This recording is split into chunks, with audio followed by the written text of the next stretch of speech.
بوجه رسالة حب وبوجه رسالة تقدير. وأنا عايز أقول إن إحنا ما يبقاش بيننا وبين بعض أبدا أي نوع من أنواع غضب الشباب، إن ما يبقاش بيننا وبين بعض. أنت تقصد بده إيه؟ إنه معظم الناس اللي موجودين على الساحة من المؤيدين والمعارضين اتعودوا على مصر الأعضاء الكبيرة، اتعودوا على ده سنين طويلة وفي الوقت اللي بيختاروه، فمش قادرين ولهم حق. أي نعم. الناس بتاخد فيها رغما عنها. وفي الخارج برضو بعض الناس كانوا رجال، لكن ده ما بيعجبش ناس كتير عايزين الحرية.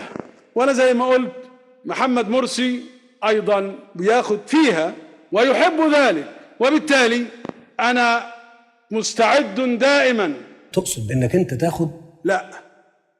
لا، ان احنا ناخده كلنا بكل السبل وبأسرع ما يمكن. اذا ما كنتوش هتصبروا لغايه لما الامور تتحسن، مش هقول لك ان انا هعمل معاك ايه. هذا كلام لا قيمة له عندي على الإطلاق. مش هقدر، مش عايز. احنا عايزينه بالعافية، بالعنف، بأي شكل. هتاكلوا مصر يعني؟ مستحيل. يعني هتموتوها يعني؟ أنا ما عنديش خيار. أنا مش قادر أديك. مفيش بديل تاني. بس أنا مش قادر. ما ينفعش. أنت مش محتاج تقول لي هات، أنا لو أقدر أديك هديك من عيني. مستحيل، لازم ناخد فيها. أنا مش قادر أديك.